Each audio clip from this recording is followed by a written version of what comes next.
Fala galera, estamos em mais um episódio do Politic-Question, fechando a terceira temporada, né, Clay? Que foi massa. E a gente tá aqui com um cara que, assim, eu sou suspeito para falar, um cara que eu tive a oportunidade de trabalhar, um cara fantástico. Ele que é pastor, tem uma história interessante na política, ele é vereador, escritor, aí você vai botando na lista. Agora é músico também, secretário de obras. E aí a gente está aqui com o Luiz Carlos, o secretário de obras de Salvador. Seja bem-vindo, Luiz Carlos. O amigo do povo. Obrigado, Daniel. Obrigado a Cleiton. Obrigado a você que está nos assistindo. É um prazer estar aqui. Cara, e primeiro, antes de mais nada, eu gostaria de agradecer sua presença, né? Você tem uma agenda aí corridíssima, a gente sabe que está à frente de uma pasta tão importante de Salvador, toma muito tempo. E aí já foram, acho que 2 bilhões, né, de investimentos da prefeitura em obras, e você ali à frente de tudo isso, e tendo que administrar tudo isso, e você dispôs aí de um tempo para poder conversar aqui com os nossos seguidores, conversar com o pessoal aqui do V também, lembrando que o Politic-Question é uma parceria do Politimax com o Você Notícias. Então, você dispôs esse tempo, a gente quer ouvir um pouco da sua história. De onde é que vem Luizinho? É isso. Né? Chamam Luizinho, mas ele vem de onde? Como é que é essa história? Na verdade, é uma prestação de contas também, né? Porque essa transparência é a sua marca, né? É verdade. A transparência com o povo. E depois eu vou contar uma coisa aqui que o senhor não vai lembrar, não. Mas primeiro, vai lá. Tá bom. Então, o Luizinho começou com a minha mãe quando ela estava de bem comigo. Quando eu o agradava, ela chamava de Luizinho. Quando ela chamava de Luiz Carlos... Eita, o bicho pegava. Aí a orelha já vinha quente, as costas já vinham prontas para uma chicotada. Então, começa aí o Luizinho, né? Agora, eu acho que é uma incongruência, porque um homem desse tamanho chamado Luizinho podia chamar de Luizão. É verdade. É verdade, é verdade. É pela responsabilidade também. Né? Também tem isso. Talvez isso. Então, eu sou um pernambucano, sou um pernambucano lá do Agreste de Pernambuco, de Bezerros, que é uma Amélia Rodrigues para a gente aqui. Sim. Fica entre Caruaru e Recife, fica exatamente a distância em termos de quilômetro. Região metropolitana? É, né? Não é, mas é como se quase isso. É uma Amélia Rodrigues para a gente. Você pegar aqui de Salvador para Amélia Rodrigues dá mais ou menos 100 quilômetros. Sim. De Recife para Bezerro dá 109 quilômetros. E aí, você subindo para o sertão, você vai chegar em Caruaru, que é a Feira de Santana para nós aqui. A região forte do comércio, sobretudo, né? Aquela região ali de Caruaru, de Toritama, Santa Cruz, tem um polo forte ali de jeans, fabricação e tudo, de comercialização. A gente do Brasil todo, boa parte, né? Sobretudo aqui do Norte, Nordeste, fazer compra lá. Então, saí de lá, mas onde eu nasci era roça, com luz de candeeiro, carregar o pote d'água na cabeça. Bem do filho de Francisco, assim, né? No início do filme ali. Só que os filhos de Francisco cantavam e até hoje não aprendi. Então, fui lá onde eu nasci, me criei, trabalhei desde cedo. Porque filho de roceiro é igual filho de cobra, já nasce arrastando. Já. Desde cedo, a diversão é correr atrás das galinhas, pastorear gado, que é para você levar o animal, para ficar olhando eles ali comerem na beira da estrada, protegendo para que eles não sejam atropelados. Aliás, apesar de passar pouco carro, né?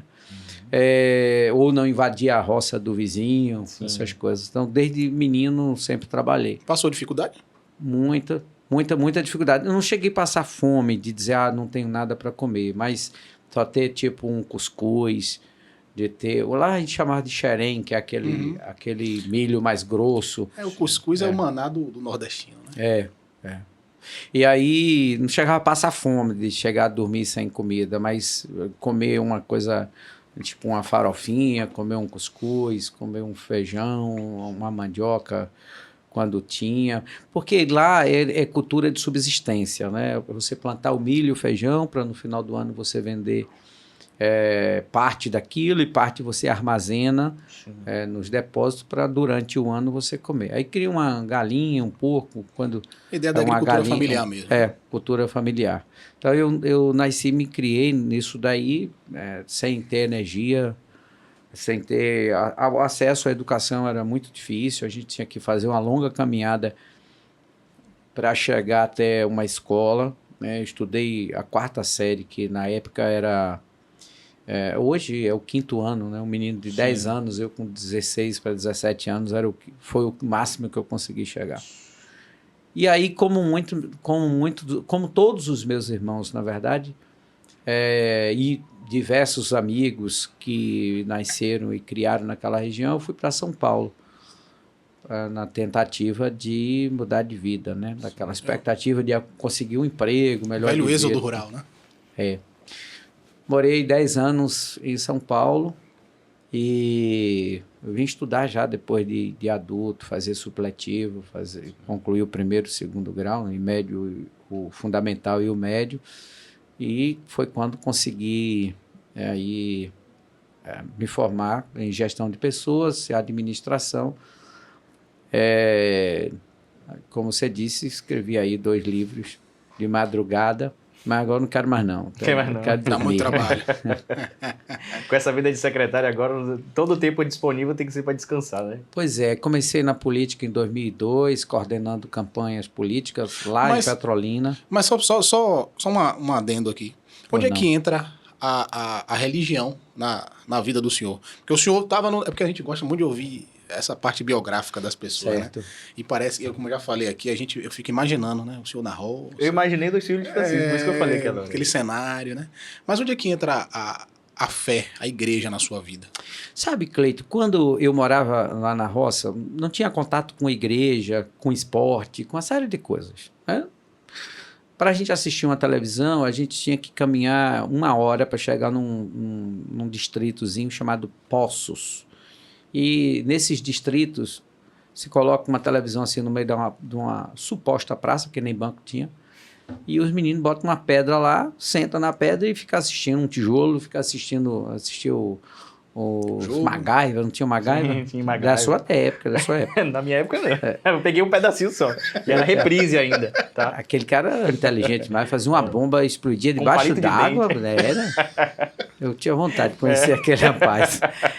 Então, ficar assistindo, depois os Trapalhões, parte do Fantástico, e aí começava a ficar muito tarde, tinha uma caminhada aí, tinha que andar no escuro. Tinha uma chinelada de 1 hora para poder voltar para casa, e aí a gente ia embora. Então, mas minha mãe tinha uma Bíblia, minha mãe era católica e tal, a gente, como eu disse, não tinha contato com religião, com nada. Minha mãe era católica, mas não praticante, né? Mas tinha uma Bíblia em casa. E aí eu gostava de ler Mateus, Marcos, Lucas, Marcos. Achava interessante aquelas histórias, né, de Jesus que pregava os milagres e tudo mais. Eu achava muito interessante. Então, enquanto os meus colegas, por exemplo, dia domingo, que era o dia de folga, eu ficava em casa, uma boa parte do meu tempo, ficava ali lendo. Então, esse contato com a religião, ou com a fé, melhor dizendo, ela começa lá atrás, quando acredito que Deus tinha um plano. A semente foi plantada. Foi plantada ali.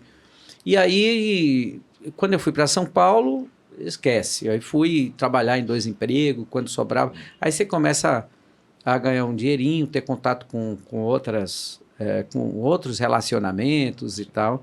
Foi aí que eu conheci um cara trabalhando em uma padaria, conheci um cara que usava maconha, e ele dizia, não, usa maconha também e tal. E aí, disse, é bom, o cara fica doidão. E de tanta insistência, acabei que conheci. Na época era uma droga relativamente pesada, né? Sim. Era a droga mais pesada, eu acho, na época, deixa eu ver, em 89, era por aí, 89. Eu fui para lá em 87, 88, 89, conheci aí. E aí fui beber, porque aí já começa a beber, começa a fumar, comecei a fumar muito. Eu fumava 2 maços de cigarro por dia. Nossa. Então fumava, comecei a usar droga, a bebida e tudo mais. E fui levando a minha vida. Até que uma irmã, que ela veio a falecer, ficou muito doente e tal. E ela eu tinha que ir com ela, apoiando ela para ir para as igrejas. Frequentou diversas igrejas, diversas religiões, inclusive a Universal. Aí depois ela morreu e tal, segui minha vida e não dei sequência naquilo, né? Mas perceba que houve ali 2 intervalos importantes, né? 2 contatos importantes. Um lá na roça, quando começava a ler a Bíblia da minha mãe, e um outro em São Paulo, por ocasião da minha irmã que ficou doente e tal. Não dei importância. Até que em 95, eu estava me sentindo contrariado por uma situação. Eu tinha um relacionamento e me esfriei nesse relacionamento, não queria mais.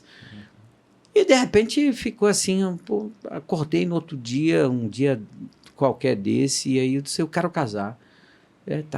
Mas eu sabia que, no fundo, tinha alguma coisa que estava me impulsionando aquilo, né?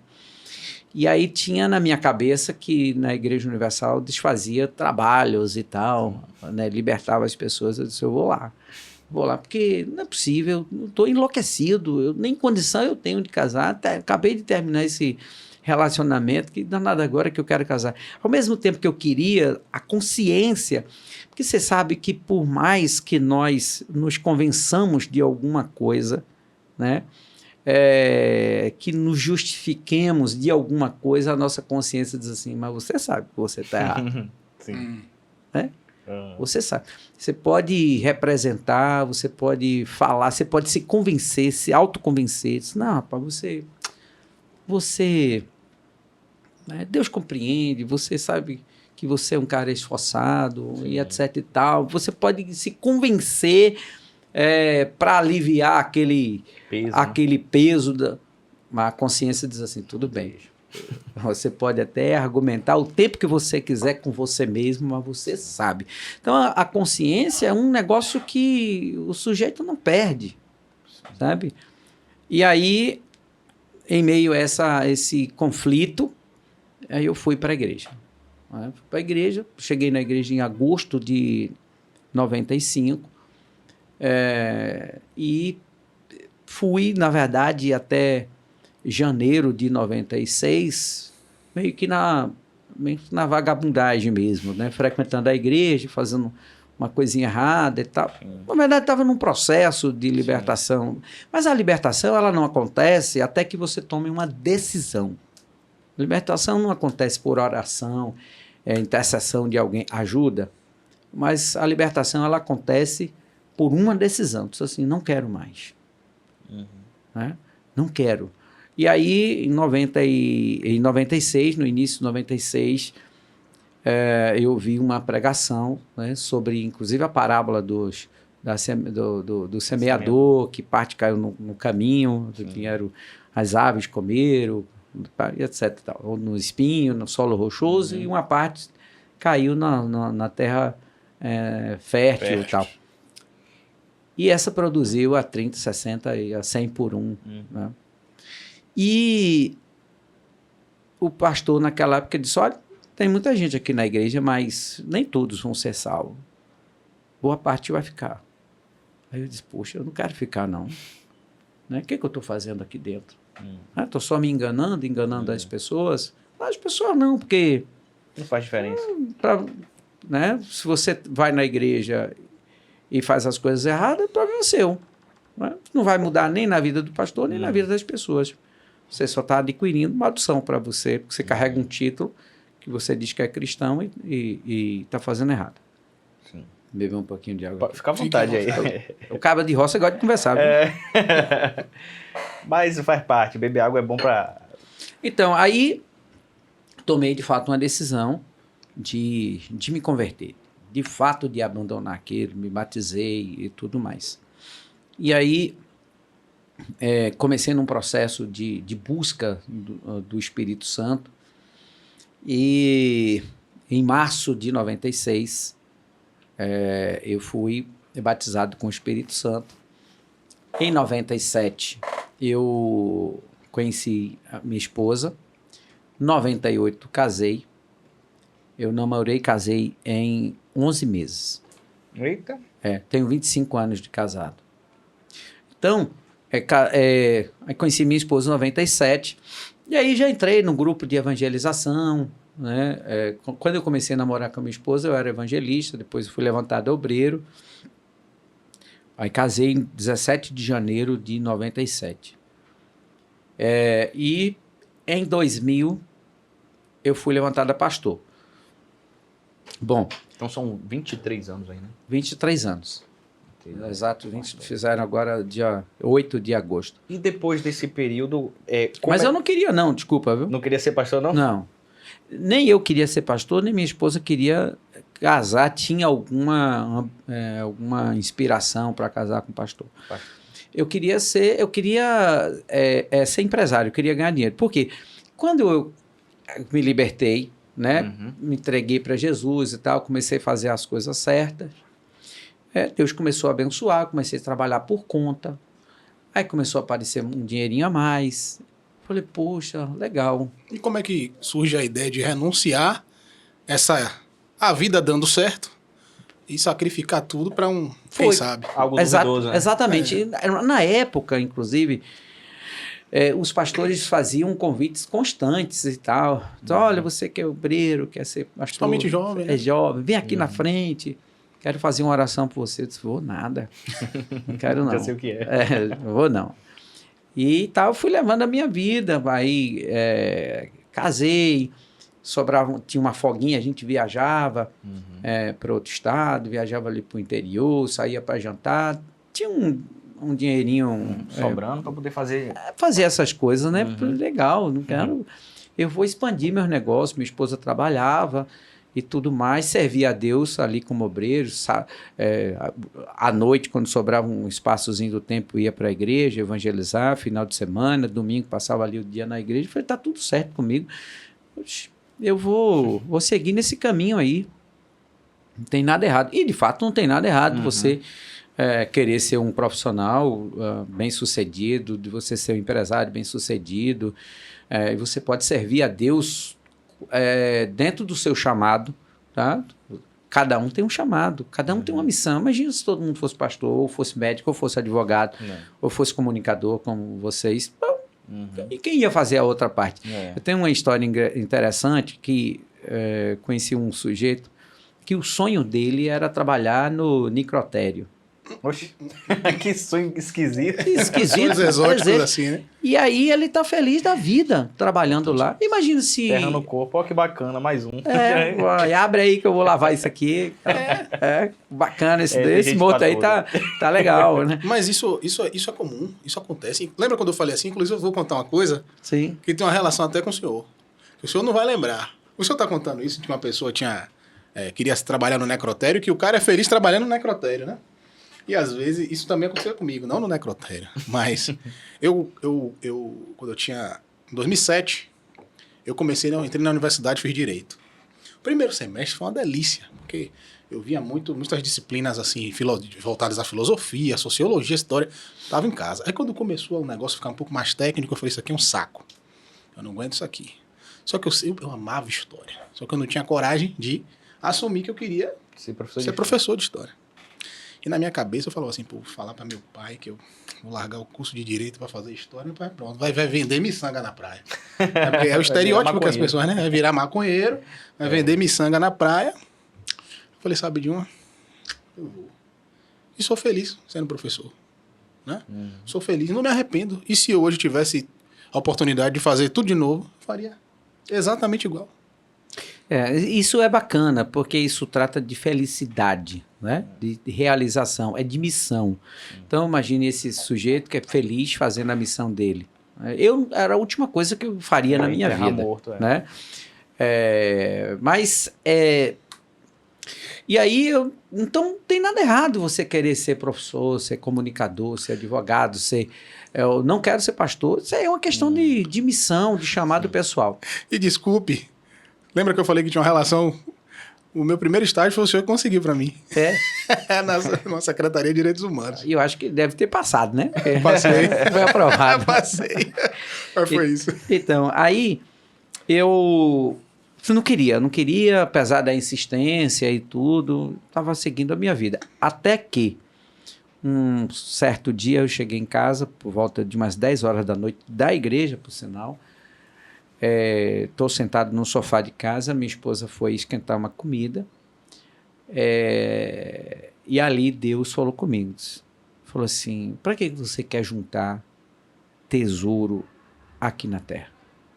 Você já não sabe que aqui o ladrão rouba, traça, corrói, o ferrugem consome e etc. Por que você não junta um tesouro no céu? Onde o ladrão não rouba e tal. É o que nós chamamos de galardão e tal. Aí, naquele momento, eu comecei a chorar ali no sofá, sozinho. E para quem está nos acompanhando, não é uma voz que você escuta, né? Entendi. Uma voz do além que vem, não. É algo que fala lá no seu íntimo. Lembra da consciência? Sim. Fala lá na sua consciência, no seu âmago, lá dentro de você. E aí eu chamei minha esposa. Lembra que eu falei que ela também não queria? Eu disse, vem cá, você disse que não queria e tal. A gente casou para não ser, mas agora eu quero ser. Quero ser por isso, por isso. Ela olhou assim e disse, se Deus... o chamado é um só. O chamado é um só. E aí ela topou. Evidente. Aí... Sei lá, porque podia chegar uma hora e falar, não quero. Não quero mais. Aí eu tinha que fazer um trabalho. Não. Mas veja que quando Deus faz as coisas, ele faz tudo certo.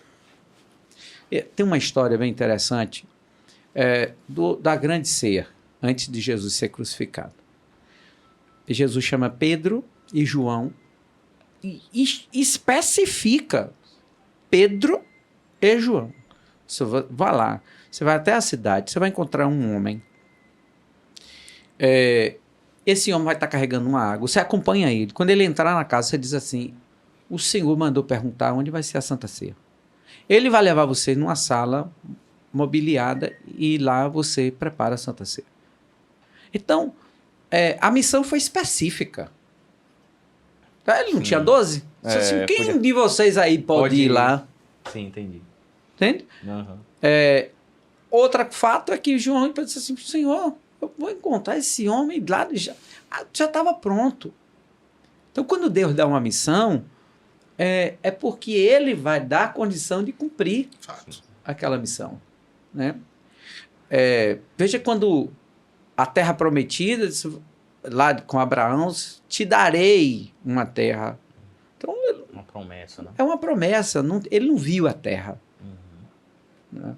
Então, quando Deus dá uma missão, vá, porque vai dar certo. Ele vai prover as condições necessárias para que você execute aquela missão. Entender isso é um processo de maturidade, né? Aí entrei no chamado IBURD, né? Fiquei 2 anos no IBURD, fui aprovado e tal. E aí, quando eu fui, a gente chama de ser levantado, né? Uhum. Em algumas igrejas, algumas denominações e tal, fala ordenado, consagrado. Para a gente, a consagração, ela vem anos depois, né? Por exemplo, eu fui consagrado em 2010. Isso faz parte já do rito da doutrina da Igreja Universal. Da Universal. Entendi. Então, você passa por um longo período ali, né? Provando com o seu caráter. Então, esse IBURD é uma espécie de estágio. Não é isso? Não, o IBURD é uma preparação para você ser pastor. Depois que você entra como pastor, você leva uns anos para ser consagrado. Entendi. E aí o bispo olhou minha ficha assim, quando olhar, você tem cara de nordestino. Eu disse, isso, exatamente isso. Ele disse, não vá pregar lá para os seus irmãos. Aí mandou para Recife, fui para Recife, fiquei 3 meses. Foi lá que eu conheci o bispo Márcio Marinho.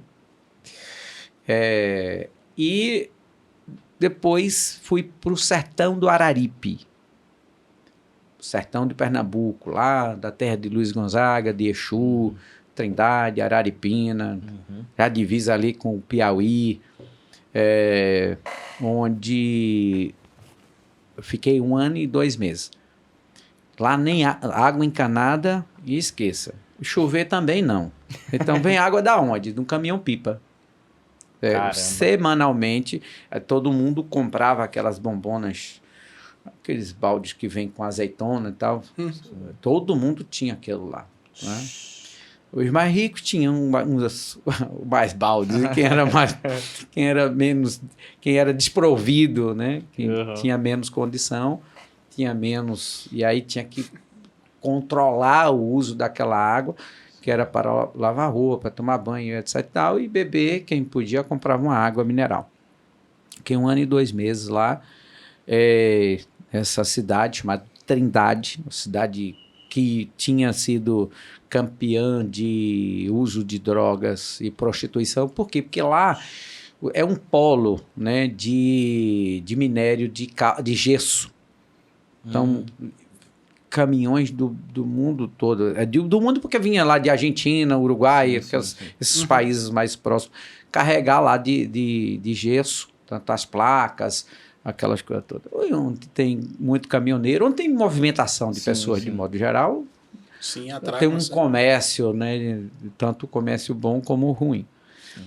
Aí fiquei lá 1 ano e 2 meses. Foi quando eu fui para Petrolina. Eu quis pular uma parte, mas quis que eu voltasse. Então, eu cheguei em Petrolina em 2002.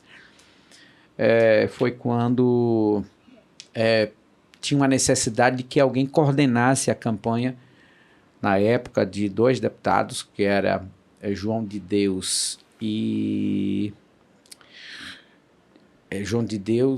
Marco de Jesus. João de Deus era... Pernambucano. Porque eu estava ali em Petrolina, né? Pronto. João de Deus, ele era desse grupo político que você participava, que era da igreja, não? Sim.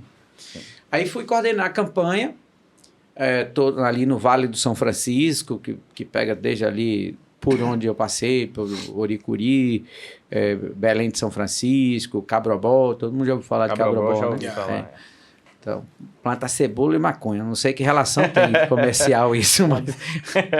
faz parte geograficamente do polígono, né? Eles chamam de polígono da maconha. Isso. Caramba. Mas plantam cebola também. Plantam cebola também. Plantam maconha e cebola quando tem espaço. Deve ter uma relação de alguma salada aí. Um tempero diferente. Aí, fiquei naquela região... E Petrolina, propriamente, né? Enfim, com a divisa já com Piauí, aquela região de Afrânio de Peixoto e tal. Bom, fiquei lá e deu certo a campanha. Explodiu, né? Aí eu achei, bom, agora eu volto para minha atividade de pastor, né? Acabou a campanha. Aí foi engano meu. Disse, não, rapaz, você tem jeito para política, porque olha, você vê o resultado e tal, ficou todo mundo admirado. Eu disse, rapaz, que negócio. Eu fui amarrar o meu jumento, né? Aí, fiquei lá. Disse, agora você vai se preparar para ser candidato em 2004. Foi quando eu comecei a estudar, por sinal.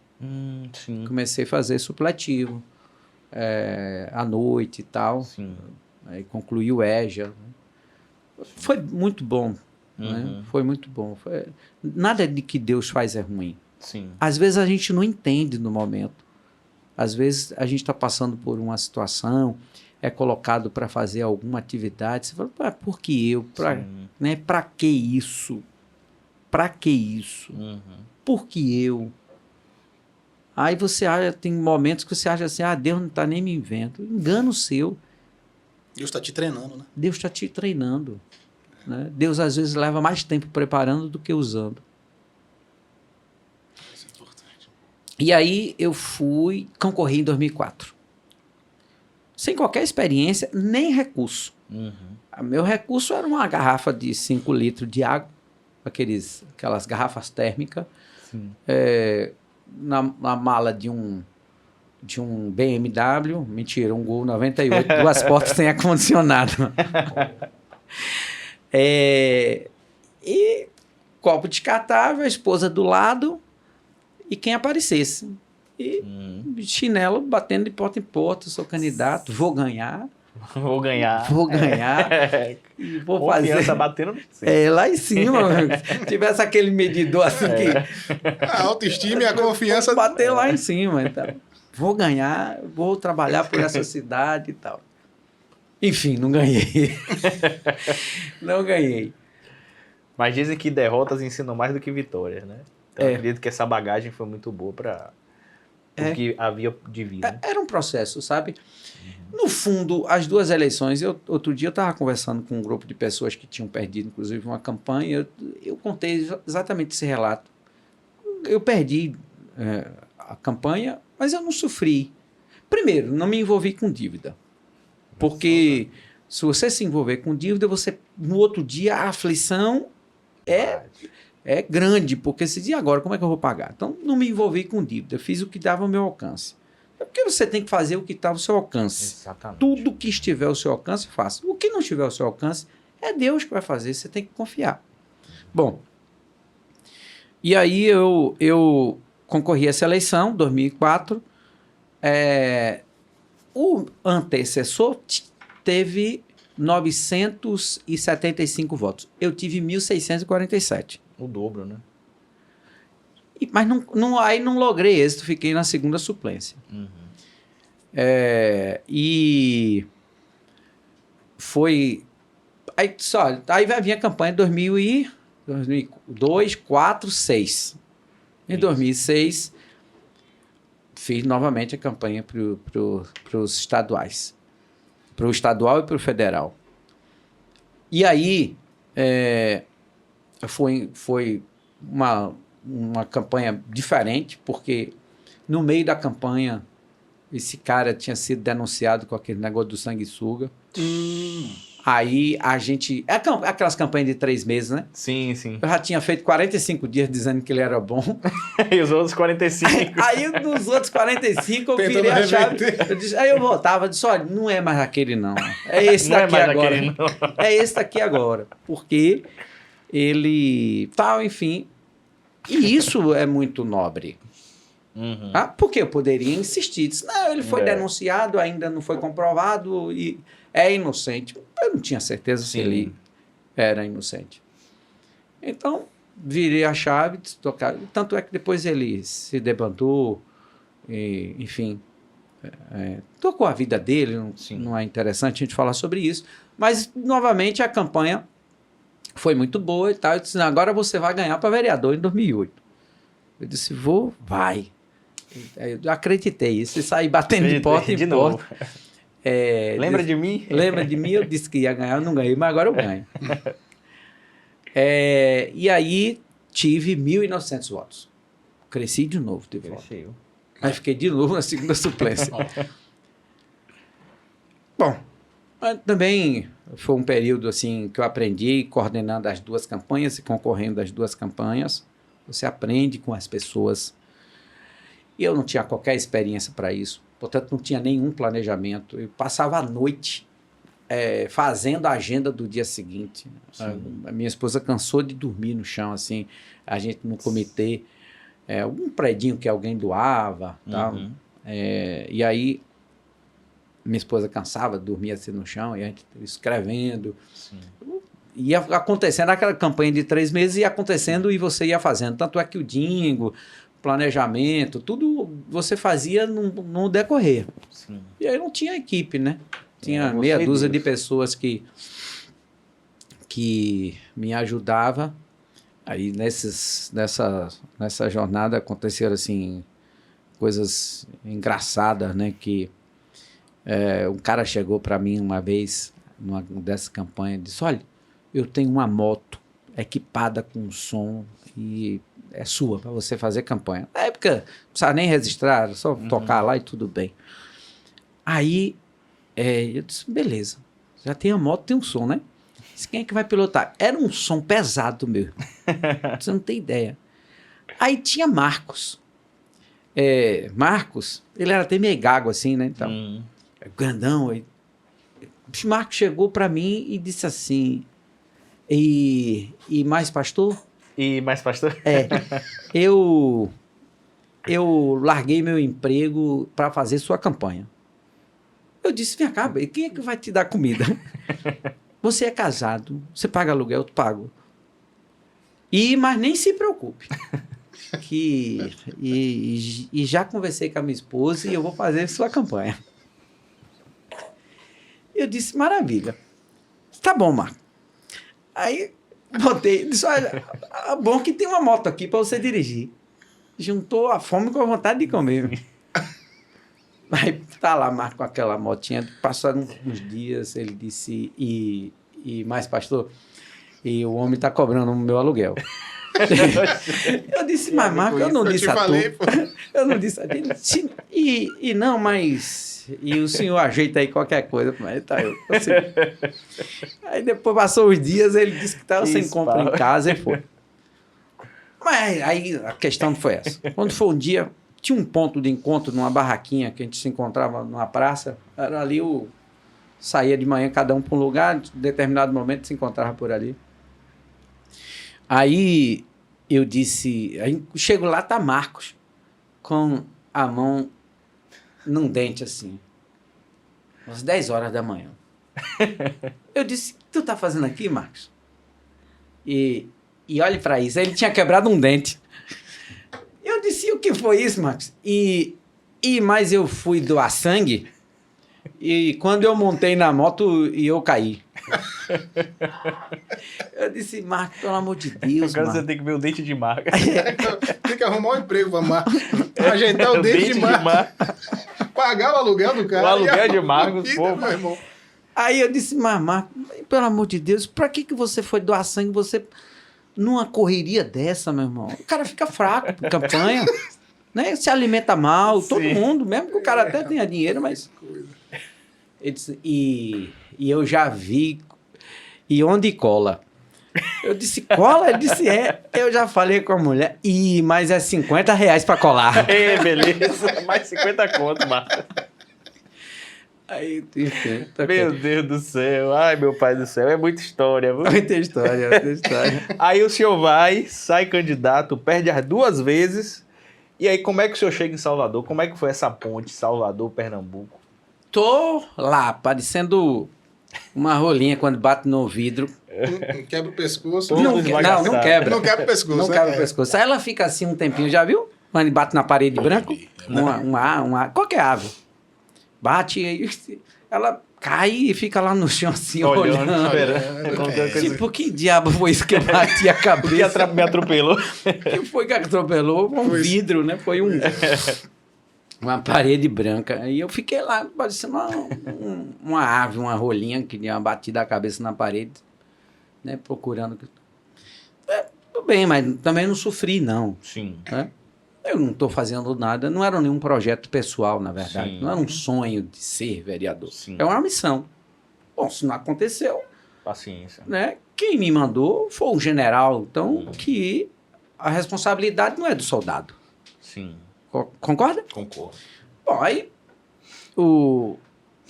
Tá passado uns dias, estou lá trabalhando, mas animado. Eu sempre fui animado. Uhum. E aí... O bispo Márcio Marinho, o deputado federal, me liga.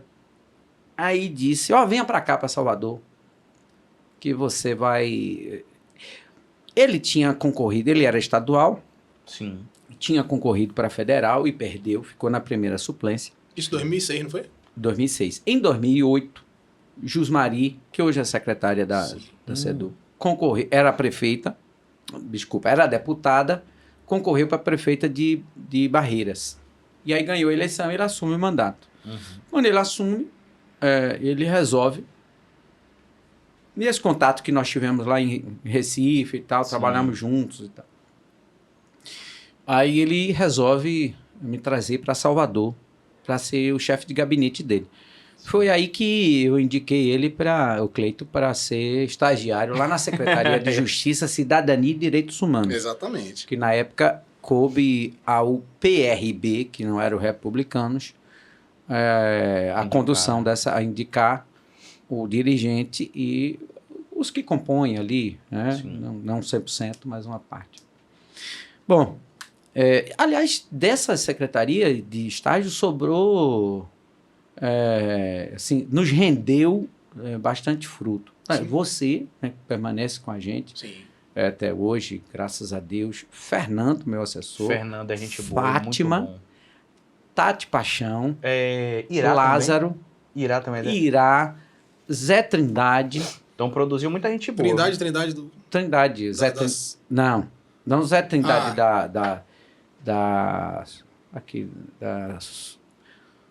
Da Condé. Da Condé. Não é esse, não. É Zé Trindade, que é o presidente do partido. Ah, pronto, sim. Ele foi dirigente de presídio, de Jequié, de Lauro de Freitas, sim. diretor, né? Foi diretor na Secretaria de Justiça. Depois ele foi para Itabuna para ser secretário, depois saiu. Hoje está como presidente lá do partido e coordenador daquela região. Sim. Então produziu muita gente. Muita gente O boa. Lázaro hoje é secretário da Sim. SEMAN, né? Sim.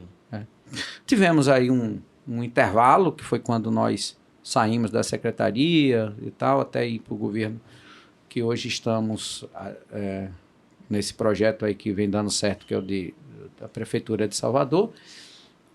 Mas a turma continua. Fernando saiu de lá para ser meu assessor, Fátima saiu de lá para ser minha assessora, Tati saiu de lá já para ser também nossa indicação para uma Secretaria da Mulher, foi presidente do CMDCA. Sim, sim. Então, assim, muita gente boa a gente conheceu Essa caminhada aí. nessa caminhada. E aí o senhor veio para Salvador, foi chefe de gabinete do deputado, do presidente do Republicanos, Márcio Marinho, e aí o senhor vem a vereador de Salvador. Como é que foi esse processo? A última coisa que passava na minha cabeça, minha e de Marinho, era que eu fosse candidato a vereador. É mesmo? Era. Não era o projeto que você fosse vereador? Não, de forma alguma. É mesmo? Eu era chefe de gabinete dele e, portanto, eu organizava todo o processo junto com ele, né, do partido. Nós tínhamos, na época, nós tínhamos 2 vereadores aqui e 2 deputados estaduais. E aí, o que ocorre? Eu, inclusive, junto com o Marinho, foi quem selecionamos quem ia ser candidato a vereador em 2012.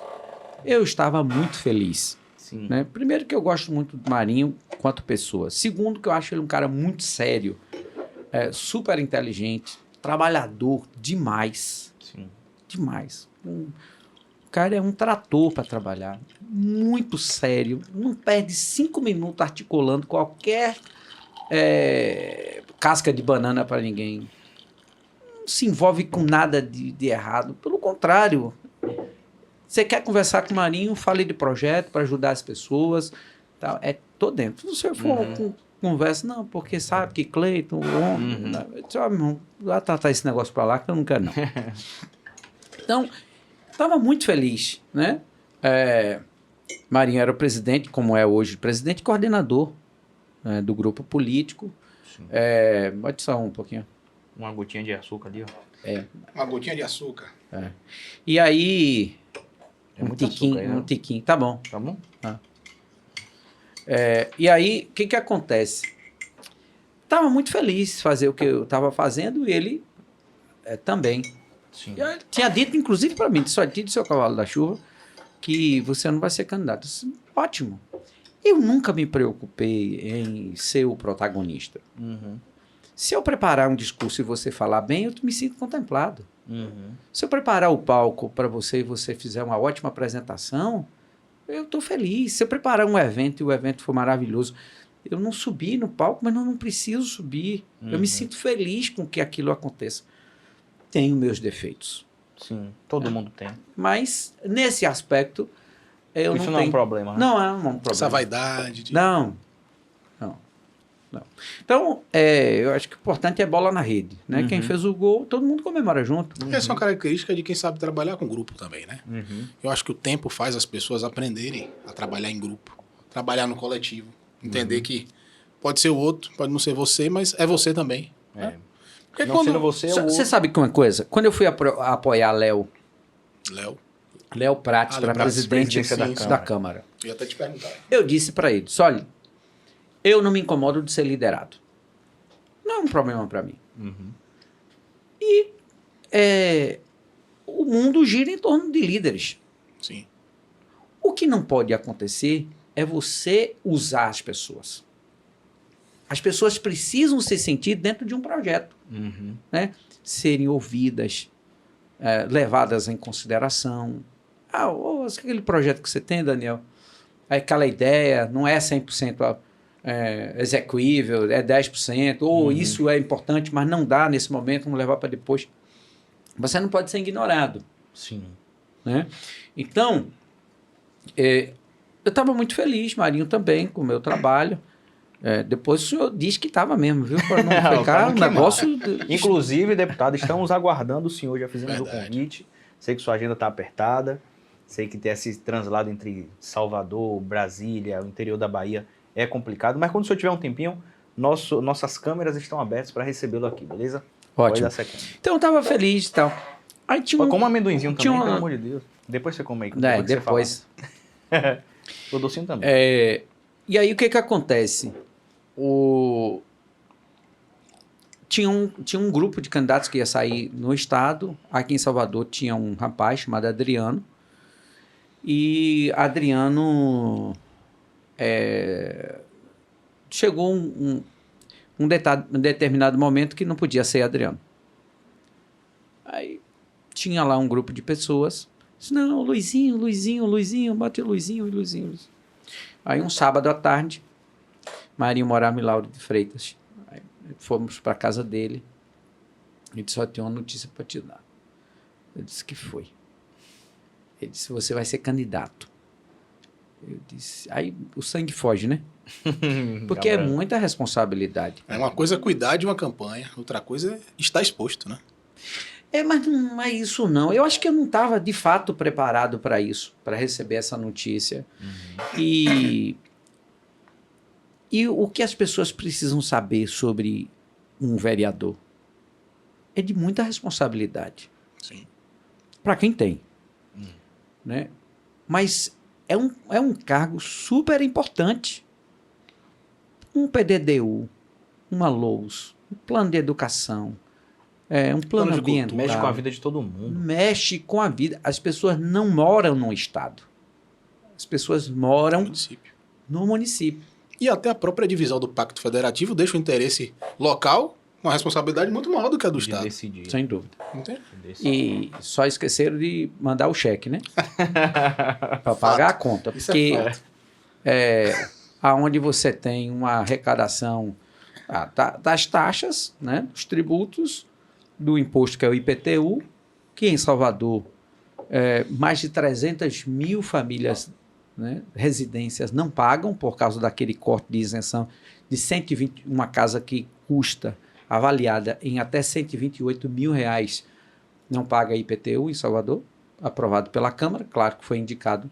Sim. O projeto veio do Executivo, não poderia ser, porque é de renúncia fiscal, sim, tinha que vir do Executivo, aprovado pela Câmara, fora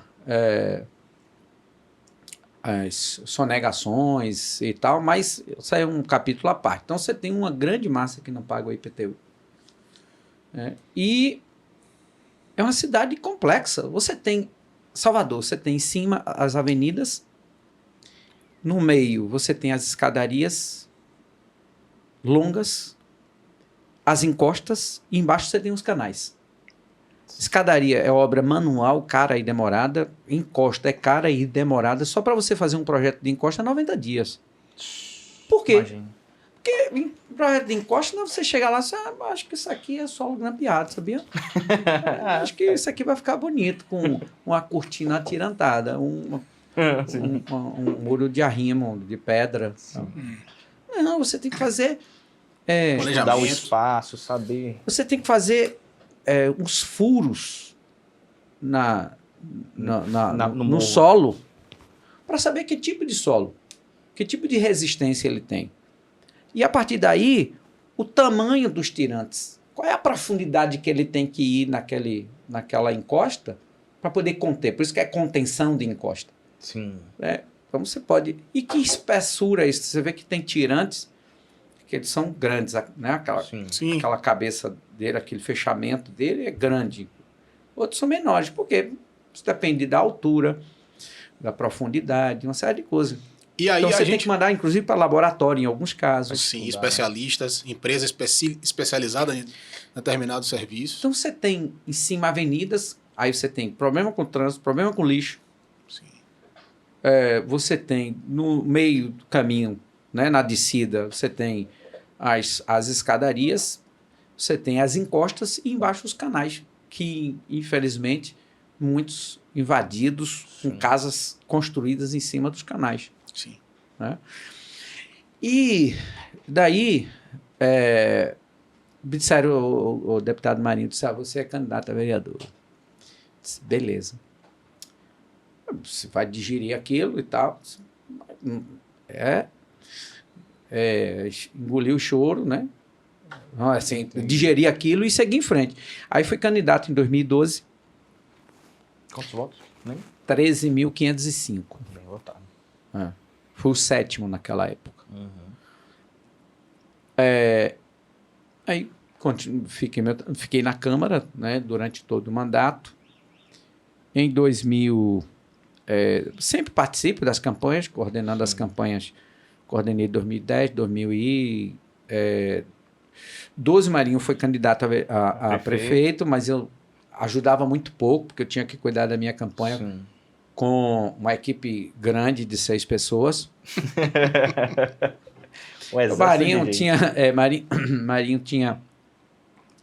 tinha dividido os assessores, disse, isso aqui fica comigo, Luiz, esse fica com você. Pô, era pouco só para ele, para nós dois, era menos ainda. Menos que pouco. Menos que pouco. Mas mostra uma certa parceria, um pensamento coletivo, né? De você dividir o seu gabinete, tendo uma campanha importante. Muito. Apesar de que você, tipo assim, ele veio candidato a prefeito, não sei se haviam grandes pretensões nessa candidatura, se ele tinha grandes esperanças, mas mesmo assim é uma atitude de muita coletividade, né? Você separar o seu gabinete para poder trabalhar em 2 campanhas. Não, ele estava bem, ele teve quase 90 mil votos, foi o 4º colocado. Essa foi com o delegado Damasceno, de vice? Foi. Ele foi o 4º e assim, sem recurso. Pô, muito bom. A gente tinha uma carretinha de som, um reboquezinho que a gente botou o nome de Joaninha. A Joaninha só via quebrada. Não fazia nada. Ô, Joaninha, preguiçosa mesmo. Tava só aposentada, ele trabalhando. Só via quebrada. Aí vem 2016 e o senhor... Os caras tiravam foto da campanha com um BlackBerry, lembra do BlackBerry? Sim. Meu Deus do céu. Não aparecia nesse Rogerinho, parecia Mario Brother. Cheio de tristeza mesmo. Eu olhava para aquilo lá. O cara só não chora que é pro outro não ficar triste, entendeu? Misericórdia. E eu com um carrinho de som, num Siena. Que beleza, hein? No Siena, que era de um assessor, Eduardo. Lembra de Eduardo? Lembro de Edu, eu lembro. Ele hoje é vereador lá em Aracaju. Sim. Eu ouvi dizer que que era vereador lá. Caramba. Você vê, né, velho? Como é que todo mundo foi para um caminho. Eduardo. Lembro de Eduardo também. E aí fizemos a campanha. Marinho foi muito bem votado, mas não logrou êxito. Eu fui o 7º, né, dos 43. Aí comecei meu trabalho, caminhar pelas ruas de Salvador. Eu já fazia isso, intensifiquei. Porque assim, eu trato o meu gabinete como se fosse uma empresa. Tá certo. Eu organizei nesse formato. Tanto que a gente tem lá missão, visão e valores.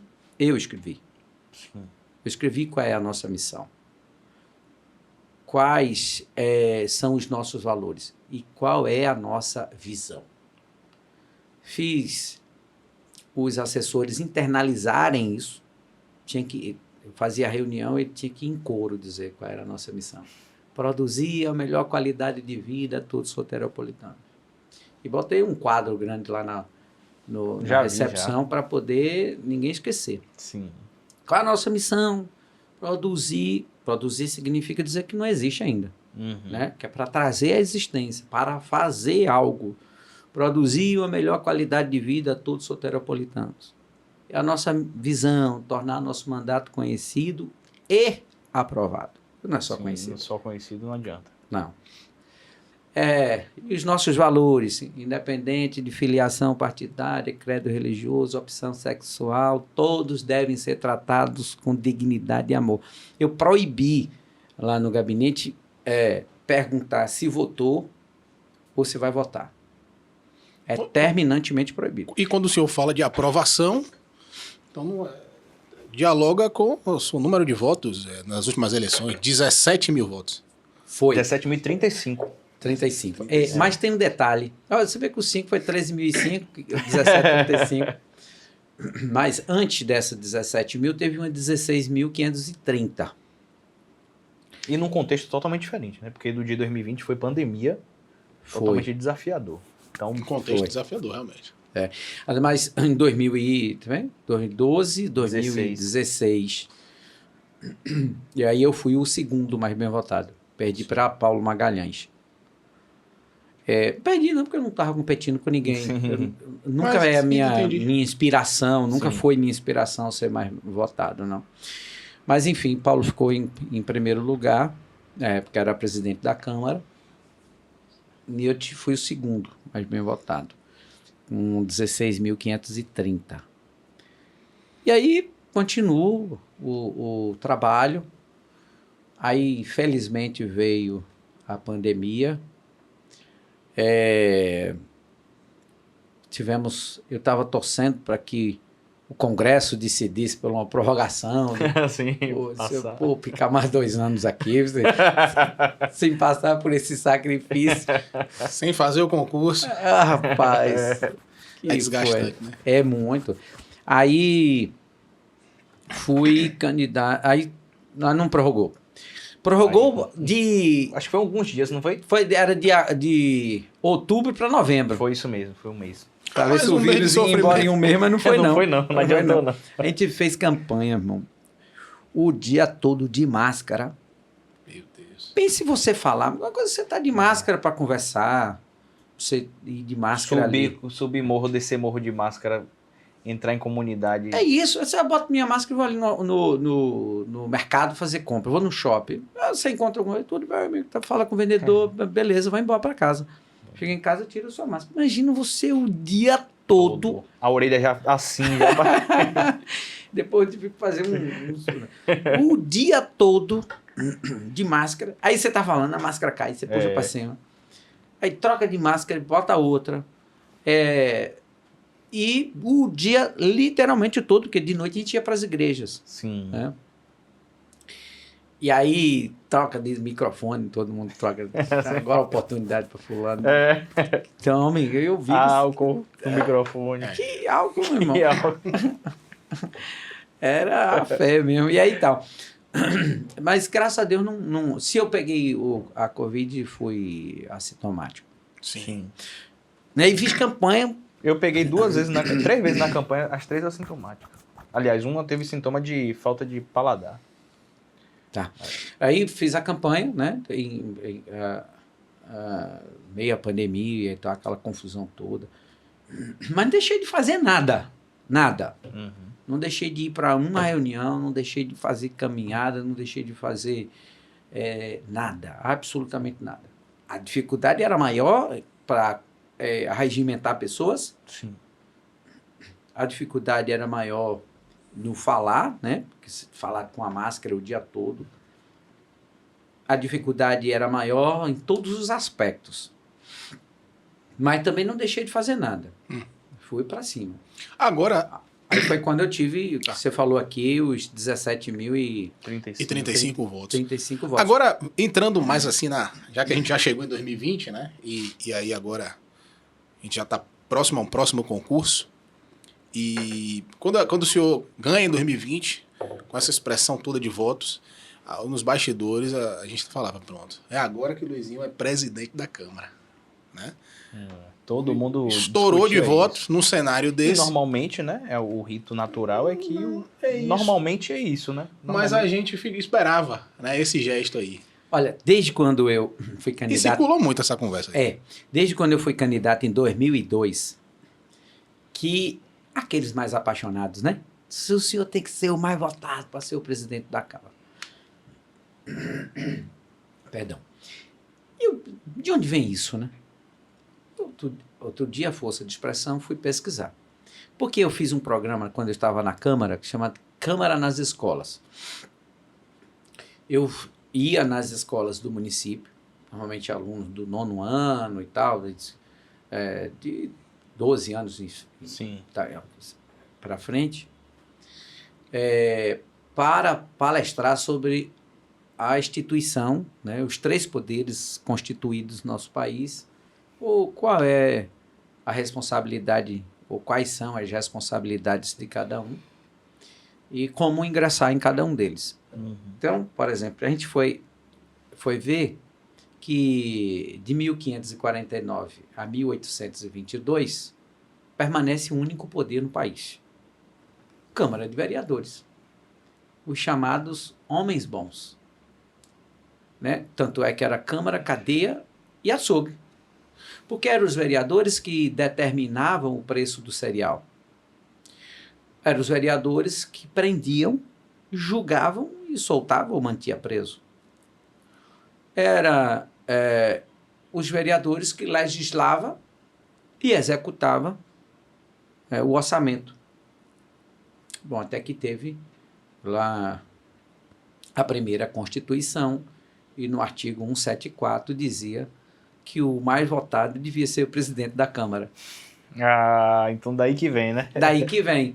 Só que depois disso, você tem, né, o regramento de cada poder, do judiciário, o juiz de primeiro grau, o tribunal, o Supremo Tribunal, todo mundo fez seus regramentos, seus Principalmente com a influência da República, né? O estatuto não, como fala internamente... Regimento. Seus regimentos. E a Câmara de Vereadores não, diferente. Então, o regimento da Câmara diz que é o mais votado pelos vereadores. Uhum. Né? Não mais votado pelo povo. Né? E aí, por isso que rola essa coisa, não, você devia ser o presidente. Muita gente me cobra isso. Como é que é? Você foi e o mais votado e não é? Está abrindo mão por quê? Qual é o caso? Porque você tem uma eleição pós a eleição que determina o presidente da casa. Tudo bem. O presidente do colegiado. Tudo bem. Mas tudo bem. Aí o senhor escorregou aí nessa situação aí, no sentido, né? Conseguiu aí, não vou ser presidente da Câmara porque a regra do jogo é outra, não é essa. De fato, é isso mesmo. Quando eu falo escorregou é nesse sentido. Mas aí o senhor se torna secretário de uma pasta extremamente importante, depois o senhor fala da importância dessa pasta para a cidade. Só que aí tem uma coisa, o partido no qual o senhor faz parte hoje é um partido que vem crescendo muito, em todos os cenários, nacional, no estado e no município também. O município, se eu não me engano, o Republicanos hoje tem 4 vereadores. 3 de mandato. De mandato 3, mas tem mais um suplente. Um suplente, um que subiu. Perfeito. Nessa senha, eu vejo o povo comentando. Será que Luizinho agora vem de vice de Bruno Reis? O senhor já deve ter escutado isso também, muitas vezes. E aí, como fica esse recorte? O Republicanos desenha uma possibilidade de uma vice com o prefeito? Não é o momento? É uma conversa que pode se amadurecer mais para frente? Como é que fica isso? Bom, eu tenho dito que o partido tem sido parceiro do mandato desse projeto exitoso que começa em 2013. E vem dando certo. Inegavelmente, você pode até dizer que não, nem tudo que foi feito é perfeito, está ok. Uhum. Não foi feito tudo, concordo. Agora, inegavelmente, uma cidade que tinha 18% de cobertura da rede básica de saúde tem 72%. Não tinha uma UPA, agora tem 10%. Tem 3 multicentros, que são as 3 ou 4 como se fossem policlínicas, que é o chamado os multicentros. Tem um hospital municipal na história, quase 500 anos não tinha um hospital municipal. O hospital municipal é equipado que atende uma grande quantidade de pessoas. Tem agora o Sagrada Família, se não me engano, está sendo reformado agora. E ontem... Foi demolido, não foi? Nós demos ordem de serviço para a execução do Hospital da Mulher e da Criança. Um investimento de quase 80 milhões só de obra civil. Caramba. Fora a desapropriação. Só desapropriação, 30... Oi? O Hospital Maternidade, eu falei o quê? O Hospital Maternidade da Mulher, Maternidade e da Criança. Então, 32 milhões de desapropriação. quase 80 milhões de obra civil. E você tem que ter os equipamentos, né? Que deve chegar aí a 50 milhões. Caramba. Vai ser um hospital de ponta. Então, uma cidade que as escolas é aqueles modelos antigos, com aquele telhado de calor amianto, né? O Brasilite, como queira. Calor baixo, chovendo, sem nenhuma motivação para os alunos nem para os professores. Põe tudo no chão. Construindo tudo nova. Estão lindas as escolas. Lindas. São escolas de ponta, né? Com equipamento, com material de ponta. Aí você falar de iluminação 100% LED, se a gente falar de uma cidade que... qual é o buraco que Salvador tem? Você vai encontrar um ou outro, sobretudo depois de um período de chuva. Asfalto estraga mesmo, mas assim, a manutenção é em cima. Né? Apesar de ser uma cidade complexa de administrar, pelos pontos anteriores que eu falei. Sim. Uma cidade que os pontos turísticos foram recuperados, a orla toda, só que a gente está no final aqui da orla, vai ficar muito bonito. Tá top mesmo. Os equipamentos turísticos, o mercado modelo está sendo agora revitalizado, que não é uma reforma, não. É uma revitalização. Foram feitos todos os boxes adequados, ampliada a quantidade de banheiro. Então, construído equipamentos, né, como a Casa da Música, Museu da Cidade, foram abertos museus, está sendo reformado o elevador Lacerda, foi recuperado o elevador do Tabuão, está sendo agora construído a Arena da Capoeira, a Escola de Arte,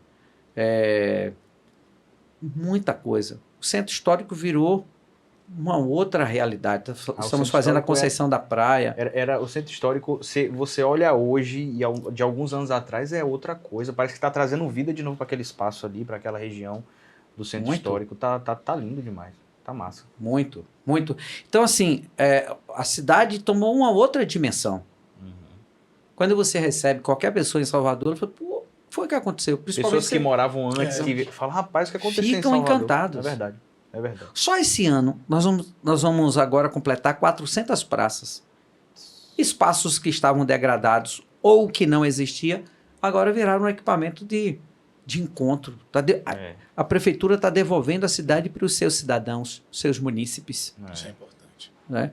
Campos e quadras, a gente vai perdendo a conta. E no início dessa gestão... O sintético. Pô. Não, no início era, vamos botar uma máquina aqui, ô vereador, veja com o prefeito para planear aqui, tá tudo ondulado, a gente não consegue, a bola sai pulando, parecendo E aí começou a fazer isso, depois o alambrado, depois a iluminação de LED, agora é sintético. Todo mundo quer sintético. O que a gente paga para usar, agora a prefeitura conseguiu realmente aplicar um equipamento de qualidade. Quem jogava no sintético é meia dúzia de pessoas que faziam parte de um grupo que alugava quando tinha. Caro pra caramba. Hoje em dia qualquer um pode. Qualquer um pode. Então, assim, e o interessante é que a filosofia de investimento da prefeitura, começado por ACM Neto e seguido por Bruno, é que o mesmo material da Praça da Barra, o intertravado, é o mesmo lá do Periperi, Paripe, de Cajazeiras. Suburbana. É o mesmo equipamento. Então, as academias de saúde, né, as academias de ginástica, de musculação,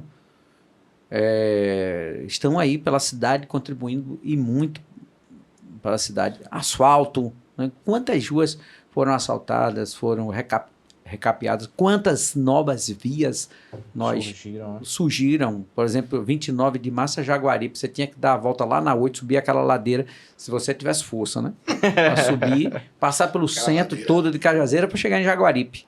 Ou então vir lá para São Cristóvão, Estrada Velha, para poder chegar lá. Agora, em 2 minutos, você está em Jaguaripe. 2 minutos, não menos do que isso. Porque você sobe, foi feita uma ligação na rua São Lucas. Nós fizemos quando eu assumi em janeiro de 2021, eu disse para o prefeito, eu quero sobrevoar a área do Mané Dendê. uma área que a gente está revitalizando, o Rio Mané Dendê. É um projeto ambiental. E habitacional também, né? Habitacional, cultural, um projeto grande. Complexo. 600 milhões. Só de desapropriação são 1.650. Meu Deus do céu. Pense Não consigo nem fazer o cálculo disso. Não, imagine a quantidade para você concluir uma rodada de negociação de uma desapropriação, em média 4 rodadas de conversa. Não, a avaliação é essa. Não, essa eu não quero. Tem que botar mais isso. Não, esqueceram que tem mais essa ponta. Não, o senhor tem documento dessa outra ponta. Se eu tenho, vou procurar, senão na semana que vem a gente se encontra de novo. Então, um projeto grande. E aí eu queria sobrevoar, porque não dá para entender simplesmente assim. Sim. O prefeito disse, tem um Mané Dendê, a revitalização do Rio, construção de unidade, equipamento são 34 praças, campos, quadras, o canal todo que a gente está revitalizando do Rio.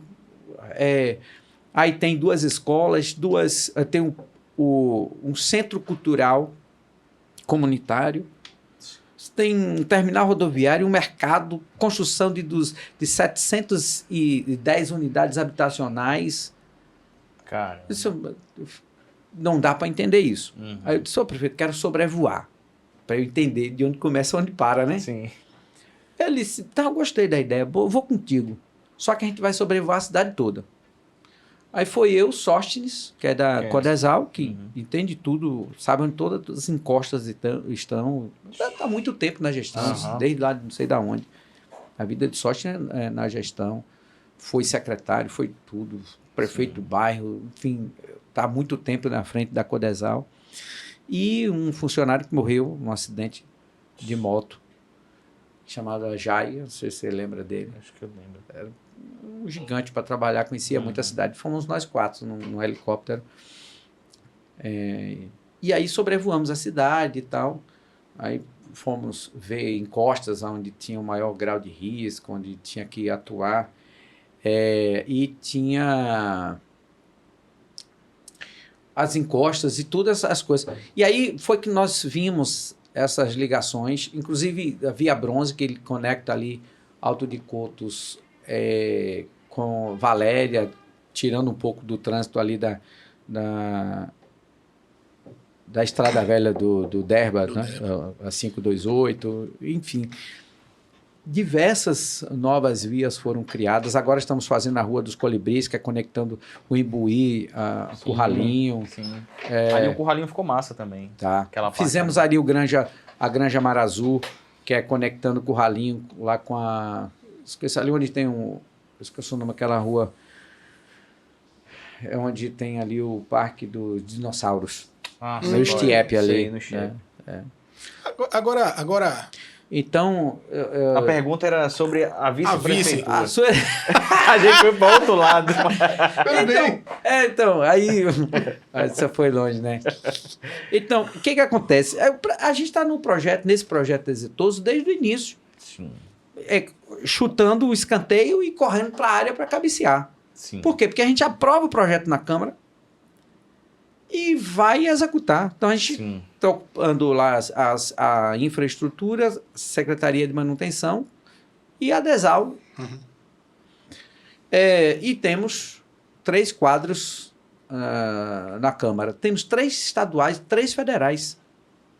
Sim. Então, além de nossa história nesse projeto, a nossa contribuição e o nosso tamanho. Então, tem uma soma aí, mais isso, mais valores. Isso, mais isso. Né? Para não termos a ampliação de espaço, eu acho que não faz sentido. Então, o presidente Márcio Marinho vem falando isso, e eu faço coro com ele de que está na hora do partido ter esse reconhecimento. Agora, se você perguntar, é você? Não, eu sou candidato a vereador. Se o meu partido indicar, ótimo, vou me sentir feliz e honrado, seria um prazer estar ao lado de Bruno. Mas eu sou candidato... Você é pré-candidato. Sou pré-candidato a vereador. Vereador. Muito bem. Isso. Agora, uma outra coisa que eu estava querendo saber é o seguinte, dentro desse projeto, a gente já está acabando, prometo que vai ser rápido, mas dentro desse projeto que o senhor está aí na CEINFRA já há 3 anos quase, né? O senhor lidou com com projetos muito complexos da prefeitura. Um que gerou muito polêmica, eu queria saber um pouco da visão da secretaria quanto a isso, é o túnel, né? O tal túnel que vem do Campo da Pólvora e tal, e aí algumas pessoas criticaram, outros falaram que seria bom. Fala um pouquinho, alguns falaram sobre a questão de segurança, né? Que ali talvez não fosse um ambiente seguro, seria propenso para criminalidade. Mas qual é o projeto? E explica um pouquinho aí de por que isso vai agregar para Salvador. Tá, primeiro assim, hoje, naquela região da Cidade Baixa, 14 mil pessoas pegam transporte público, ônibus, modal ônibus. Por ano, 350 mil pega barquinha ali. Então, a gente recebe 60% dos turistas, dos 2 milhões que vêm a Salvador, 60% circulam ali. Das 26 secretarias e autarquias, 20 estão na Cidade Baixa. Ali você tem o aparecimento de escritórios, de restaurantes, de lanchonetes. Movimentação econômica ali. Uma movimentação econômica, a vida ali que passou a circular. E para você chegar do metrô para a Cidade Baixa, é 45 minutos caminhando. Ou então você dá uma volta de ônibus absurda. Sim. Certo? E é um transporte mais rápido, mais seguro, inclusive. Se você pegar o índice de assalto no metrô e no ônibus, é bem diferente. Por quê? Porque o metrô tem entrada e saída, monitorado o circuito e com segurança. E o ônibus? O ônibus é um cobrador e um motorista. Quem é que vai se meter? Ninguém. Outra coisa, para aí, motorista, parou, desceu no beco e já foi. Quem é que vai achar? Exatamente. Sabe? Então, o metrô é muito mais seguro. E dentro dessa lógica, o túnel é seguro, porque você tem entrada e saída. Sim. No percurso você tem monitoramento. E nas entradas você tem segurança. Então a gente não está falando de um buraco escuro, onde as pessoas vão caminhar por dentro sem saber onde vai dar, com a lanterna. Sim. Parece que às vezes a pessoa cria uma coisa na cabeça, né? Pense num aeroporto onde tem as esteiras. Sim. Né? E a pessoa vai caminhar numa esteira daquela. Eu não quero caminhar na esteira que eu tenho fobia, sei lá. Você pode caminhar entre uma e outra, tem um espaço para caminhar, né? Com circulação de pessoas, com monitoramento, com iluminação de LED, com o sistema de ventilação adequada, com ar-condicionado. A gente está falando, inclusive, de um túnel de uma extensão de 920 metros, sendo que no intervalo você tem uma extensão, você tem uma estação. Sim. Ou seja, a cada 450 metros 460, você tem uma estação. Né? E se você pegar o tempo estimado nas esteiras de uma ponta a outra, dá 11 minutos. Significa dizer que a cada 5 minutos você tem um apoio né? de segurança. Entendi. Então, o túnel é super seguro.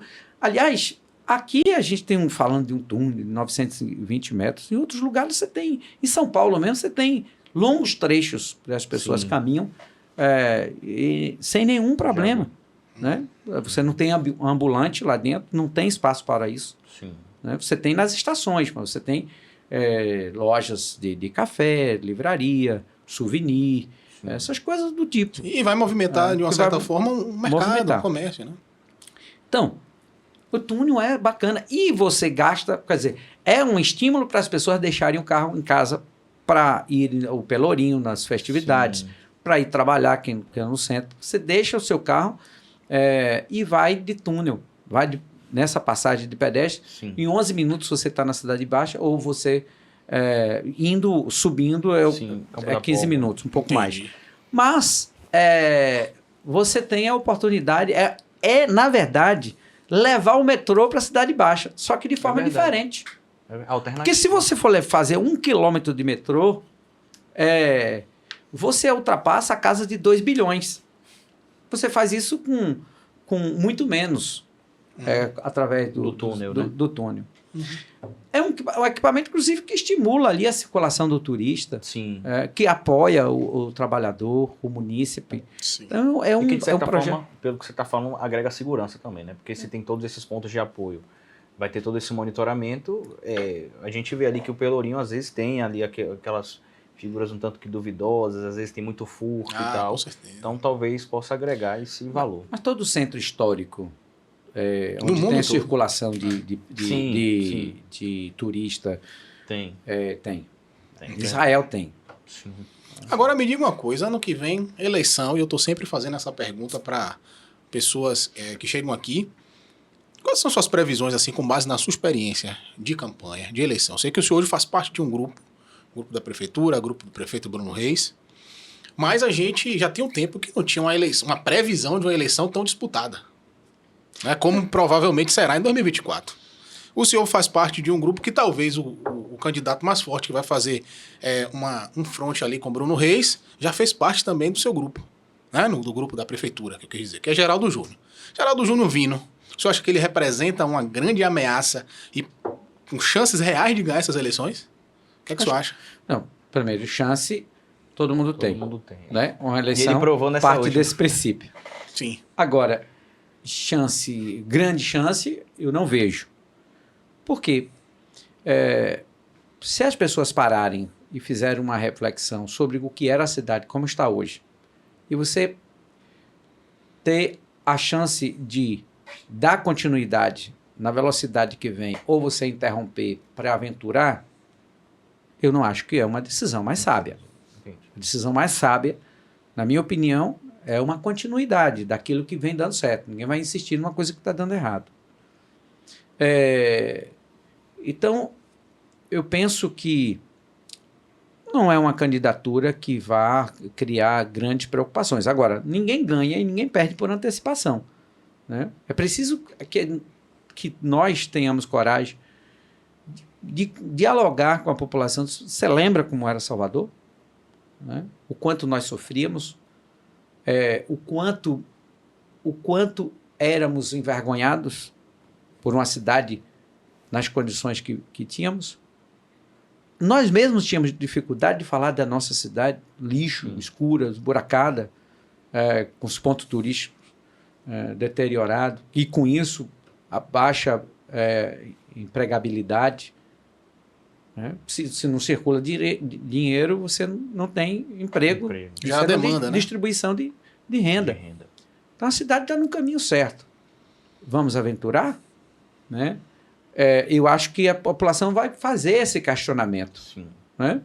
Agora, é todo o direito de quem tem um sonho de tentar convencer a população. Sim. Faz parte até do jogo Faz democrático, parte né? do jogo.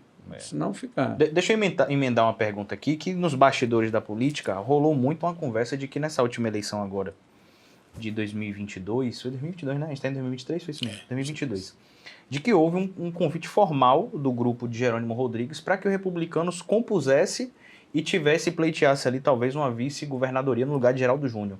Houve esse convite? Não, para dizer que houve o convite formal, nós teríamos que ter sentado.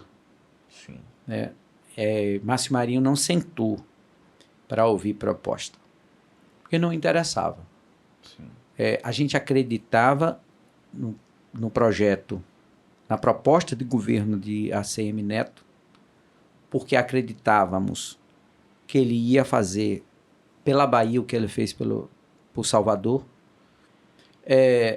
e, portanto, estávamos certos de que era a melhor proposta. Então, ou você faz política pensando nas propostas que mudam a vida das pessoas, ou você faz política pensando no seu bem-estar. Nosso grupo político tem uma definição muito clara sobre o que é política e para que estamos. A missão que nós encaramos sobre a política é a missão de transformação social. Né? Então, a gente acreditava que Neto iria ganhar a eleição, e mais do que isso, e que iria implantar na Bahia um projeto de gestão como ele implantou em Salvador. Então, nós não queríamos, nós não estávamos à procura de ocupação de espaço por espaço. Né? De espaço por espaço. O partido quer ampliação de espaço, faz parte do processo, até para que as suas ideias e as suas propostas sejam implementadas, mas não é esse o nosso objetivo de estarmos na política, não é de nos completar, é de contribuir para a sociedade. Sim. Outra coisa que eu queria perguntar para você, ainda dentro desse lance da CEINFRA, é o seguinte. Tiveram vários projetos que vieram a acontecer agora na sua gestão, como o próprio Mané Dendê que você falou, outros que já existiam antes, eu acredito, né? Que eu acho que o Morar Melhor já vinha antes na gestão, mas que você deu amplitude para o projeto, deu um alcance maior, não sei quantas casas foram contempladas. Mas dentro de todos esses trabalhos que você executou dentro da pasta, qual que você destaca, que você fala assim, poxa, esse aqui tem um lugar especial para mim? Marcou na minha vida. Você tocou num ponto importante que é sobre o Morar Melhor. O Morar Melhor, nós ampliamos o valor, nós ampliamos a quantidade de casa. Nós estamos com 4 empresas. A gente está fazendo quase 800 casas por mês. Cara. Mais do que isso, mais do que quantidade, é a qualidade. Eu venho perseguindo com frequência, conversando com os empresários, com os seus respectivos gerentes, com minha gerente de obra, com todo o staff, todos envolvidos no programa, dizendo o seguinte: nós estamos fazendo obra para pessoas. Essa casa, esse acabamento precisa ficar bem feito. Então, a gente vem avançando na qualidade do programa, com acabamentos bem feitos. Então, esse é o nosso foco. Então, aumentar a produtividade, mas acompanhado de qualidade. Então, você diria que o Morar Melhor talvez seja esse projeto assim que você acha que seja o mais importante, o que mais te chamou a atenção? Do impacto social. Você sabe que o impacto social que esse programa causa é incalculável, é imensurável. Tem pessoas, o Daniel, que não estão mais recebendo visita de familiares. Sabe por quê? A casa está toda mofada. Não tem mais porta. E eu imagino que isso tenha para o senhor... A grade está caindo. Não tem um banheiro, não tem um vaso, não tem uma porta no banheiro, vive em condição subhumana. Aí ela inventa a história, Cleito, que não vou estar em casa no final de semana e não recebe a visita com vergonha. Além de ter uma questão de saúde, uma casa insalubre, né? Questão de segurança, de qualidade de vida, de autoestima. Dignidade, né? Dignidade. Tem gente que mora, quando chove, cai mais água dentro do que fora. Acorda para botar os baldes para... Puxa a cama daqui, cobre a televisão. A gente devolve a dignidade, dá dignidade a essas pessoas. Troca. Porque o sucesso do programa é que a gente não impõe ao nosso cliente, que é o munícipe, o que nós vamos fazer. A gente não chega na sua casa e diz assim, olha, a gente vai pintar a sua casa e trocar aqui o vaso, trocar seu telhado, viu? Aí, tá bom. Não. A gente diz assim, o que é que o senhor quer que eu faça?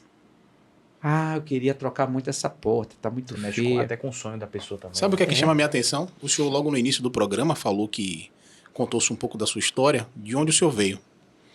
E eu fico imaginando como é que o senhor se sente hoje, estando numa pasta tão importante como essa, mas com a tendo realidade... o poder de trazer uma dignidade que talvez o senhor não teve no passado, nesse sentido. Como é realizar o sonho de uma pessoa? Rapaz, nesse sentido. É difícil descrever isso, não é? Muito difícil. Porque a gente sabe o que é uma família... às vezes eu fico falando... Talvez seja bobagem na minha cabeça. Quando eu paro assim num bairro, final de tarde, e vejo uma senhora levando aquela sacolinha de pão, aquele trabalhador chegando com... E comprando uma bananinha para levar para casa. Eu falei, pô, tem alguém em casa esperando, sabe? Pô, isso é legal. Eu fico imaginando... eu e minha esposa combinando alguma coisa. Eu fico imaginando aquela família também. Diz, deixa que eu vou levar o pão. Sim, né? Pô, isso é tão legal. Isso é familiar demais. Talvez seja muito bobo da minha parte, mas eu acho, assim... Então, quando a pessoa... imagina um casal, como a gente pega muitas... que trabalha só ele, não ela, mora de uma bolsa, vive de um auxílio social... ou trabalha os dois, mas tem que pagar aí coisa do menino, às vezes tem problema de saúde, enfim, tem sempre um problema que eles empurram aquela reforma tão sonhada e necessária para frente. Aí a prefeitura chega e diz assim, o que é que o senhor quer que faça? Aí o cara disse, rapaz, não queria muito trocar o telhado. O telhado tá, aí troca o telhado, madeira e a fiação. Desculpa, mas Rodrigo Faro ficou no chinelo. Porque Rodrigo Faro, para reformar a casa da pessoa, a pessoa tem que bater pontinho, pendurada por um arbusto que não sei o quê, tem que fazer um maior malabarismo. E, pelo visto, a prefeitura faz isso sem precisar humilhar ninguém. A pessoa vai, ganha sua dignidade e tá tudo certo. Não Eu acho tem que fantástico. passar nenhuma gincana. Tem que estar dentro de uns critérios Sim, que claro. o programa estabelece. Então, aí a gente... O que é que o senhor quer que eu faça? Ah, não, queria trocar tal telhado, madeira e a fiação. Isso tá bom. Agora, aí o senhor ainda tem saldo, o que você mais? Não, minha porta do banheiro, que é um plástico e tal, vamos trocar a porta direitinho. E essa pia, esse vaso que tá todo velho, quer que trocasse? Quero trocar, sim.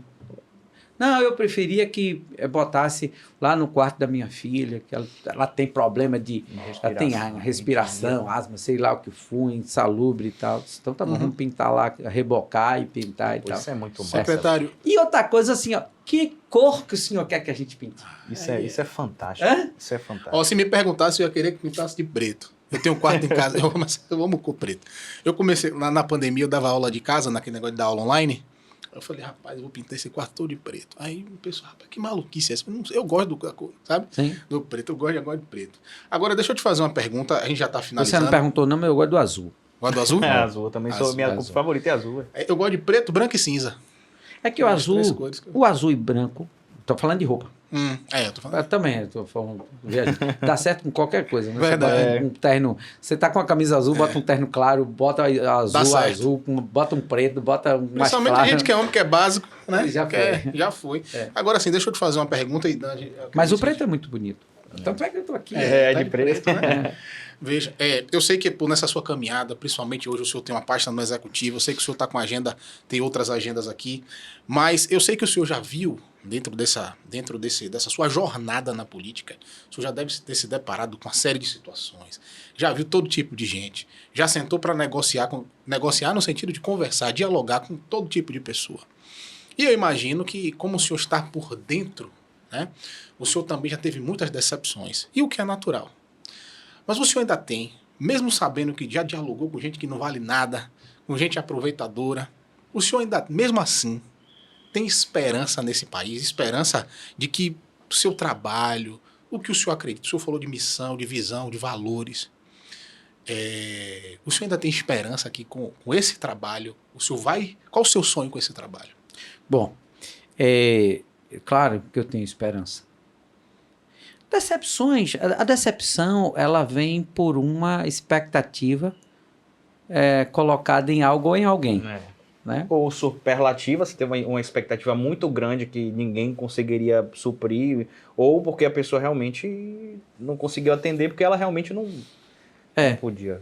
Então, assim, eu recomendo, claro que eu tenho as minhas decepções, natural. Mas isso não com profundidade, da ponto de dizer, poxa, vou desistir de tudo. Vou desistir, nada disso. Por quê? Porque a minha expectativa depositada, eu vou moderando isso à medida que eu percebo que a pessoa sente, dá espaço para isso. Então, assim, eu nunca tive nenhuma decepção de tipo, poxa, agora isso foi demais. Claro que eu tive de alguém pessoas que eu não achava. Eu acredito muito no ser humano. É um defeito meu. Eu posso considerar isso como um defeito. De acreditar muito nas pessoas. E aí você fica vulnerável também quando você é assim. Quando você é mais desconfiado, quando você é mais... Você brinda mais. Mais malaco velho. Mais malaco velho. Então você fica, de certo modo, você sai de algumas situações mais rápido ou não entra e tal. Às vezes eu estou na comunidade, aí os assessores, bora, vereador, não sei o que lá, vamos embora e tal, na hora de ir, no outro compromisso, eu digo, oxe, mas dá tempo ainda de fazer mais uma vez, não, mas bora. Aí quando chego no carro, não somos, não, um homem com arma ali, outro com fuzil, não telhado, o senhor não viu não, foi aonde isso mesmo? Foi aonde? Então eu entro completamente desarmado, brinco com o menino, com as mulheres e tal, com o cachorro e tudo mais. Estou focado muito ali no que eu estou fazendo. Então não tive nenhuma decepção assim, Então, tá tranquilo, vou depositando a minha confiança. Confio, mas também não é uma coisa assim que eu me lanço. Porque tem um detalhe seguinte, ó. Todo mundo precisa de todo mundo. Guarde essa. Mas depender só de Deus. Sim. Então, qual é o problema da grande decepção? É que a pessoa coloca a dependência. Seja num relacionamento afetivo, seja num relacionamento de amizade, de trabalho, coloca a sua vida ali, parece que nunca mais aquele trabalho vai acabar, aquele relacionamento vai acabar. Tomara que não acabe, né? Pelo menos que dure muito tempo. Mas isso se torna uma dependência. Aí quando vem a quebra dessa confiança, aí, eu estava dependendo disso. Agora, quando confiar e precisar, todo mundo precisa de todo mundo. Nós, inclusive, precisamos da sua audiência, você que está assistindo, vai até o final do vídeo, por favor. E quem quiser encontrar o secretário nas redes sociais, Amigo Luiz Carlos. No Instagram. Por favor. Em todas as redes sociais. Em todas as redes sociais. YouTube, TikTok, Twitter, aqui Facebook. é a transparência em pessoa. Vai chegar aqui nos stories, vai acompanhar a rotina. Olha lá. A rotina dele, é isso aí. E rede social é muito importante. Não é importante que eu digo isso, não é para você seguir simplesmente. É importante porque é o seguinte, eu digo que trabalho de domingo a domingo, feriado a feriado. Aí alguém pode dizer a mesma coisa, não pode? Pode. Só que quando você vai lá na rede social dele, olha os intervalos. Enquanto eu digo que trabalho, eu estou postando que eu estou lá na comunidade, que estou no Baba, que eu estou na igreja, que eu estou não sei o que lá. E eu não tenho como inventar uma postagem de 2014. Eu posso até postar hoje dizendo que aconteceu em 2014. Sim. Se aconteceu, ninguém sabe. Mas a postagem de 2014 está lá, datada, com dia e horário. Então é importante para você, eleitor, que gosta de saber se o que o Cabra falou é verdade, se ele realmente trabalha, entra nas redes sociais. E aí você vai ver. Nada contra, mas tem os intervalos aí, o Cabra vai lá para os aras, andar de cavalo, tomar banho de praia, viajar, andar de helicóptero. Volta. E outros estão lá na comunidade. Sim. Isso, não estou dizendo que... Está errado. Não estou julgando, não estou dizendo que está errado. Eu estou dizendo o seguinte, que quando eu falo que trabalho, eu provo. Tem uma prova ali social, na rede social, que mostra que você está ali em movimento o tempo todo. E se você ficou aqui até agora é porque você gostou, então se inscreve no canal, aciona o sininho para as notificações quando tiverem novos convidados. Secretária, a gente está acabando nossa entrevista, foi muito boa. Teria muito mais coisa aqui para te perguntar, mas a sua agenda é corrida, a gente sabe como é que é. E a gente tem um rito aqui que a gente cita alguns nomes, né? É o famoso para quem você tira o chapéu, de Raul Gil. E aí você vai dizer em poucas palavras o que essa pessoa representa para você, beleza? Tá, bora. Vamos lá. Márcio Marinho. Eu tiro o chapéu, tiro o boné. Representa um líder. Marinho é um cara, que eu falei, é trabalhador, é honesto, é de família, né? Gosta de ver o bem, fazer o bem para as pessoas. Eu não estou falando só porque é meu amigo, não. É porque realmente é um cara inteligente, contribui muito, inclusive com a nossa cidade. Por que não dizer com o nosso estado também, mas, claro, mais com Salvador, que é o meu campo de atuação. Então, tiro o chapéu aí, boné, o que tiver. Marcos Pereira. Tiro o chapéu, cara que tem uma história de vida e de superação muito grande. Muito grande. Ele hoje ocupa um lugar de destaque, vice-presidente, chegou a vice-presidente do Congresso Nacional e veio de baixo, teve que estudar. Ele é muito estudioso, muito dedicado, muito honrado. A marca de Marcos Pereira é de que tem palavra e que cumpre. Jerônimo Rodrigues. Eu passei a conhecer Jerônimo Rodrigues a partir da campanha. Lá atrás, a gente sabia que tinha um secretário de Educação, mas ele sempre se manteve muito no bastidor, nunca se apresentou. Infelizmente, os números da educação sempre foram muito ruins. Não sei como é que está agora, mas na sua época foi muito ruim. E se apresentou de uma hora para outra como candidato a governador e por força, né, do 13, né, da candidatura de Lula, foi orçado a governador do estado. Torço para que ele e o seu governo dê certo. Não quero que ele se dê mal, porque aí eu estou falando de gente, eu não estou falando dele, eu não estou torcendo por ele, porque dele. Eu estou torcendo pelo governo dele porque a dona Mariazinha, que precisa de água, a outra que precisa de transporte, outra que precisa de apoio na agroindústria, no comércio, no turismo. Precisa que o Estado dê certo, combater essa violência que está tão assoladora, desesperadora, meu irmão. É desesperador. Eu torço que ele encontre um caminho para que o Estado dê certo. Não por ele, mas pelo Estado. Bruno Reis. Um cara amigo. Muito leal. É um cara leal. Características. A Bíblia diz que não andam dois se não estiverem o mesmo pensamento. Então, assim, Bruno não tem uma característica de lealdade. Prova disso? Aos anos que ele está ao lado de ACM Neto. Né? Soube esperar seu momento. Foi estagiário dele, né? Foi estagiário na Câmara, foi estagiário dele, foi assessor dele, depois foi deputado, foi vice e agora prefeito. Soube esperar a sua hora. Reconhece em todas as suas falas de que ele chegou onde chegou, claro, com a ajuda de Deus, com seu esforço, mas também encontrou um padrinho, um apoio, que foi a ACM Neto. Então, eu acho isso muito nobre. Lealdade, companheirismo. Eu acho isso muito nobre. Ele é um cara muito sensível, fácil de lidar, escuta. Né? Se você tiver uma argumentação razoável, ele pondera, muda de direção, acata o que você diz. Claro. Todo mundo fala isso dele, que ele escuta muitas pessoas.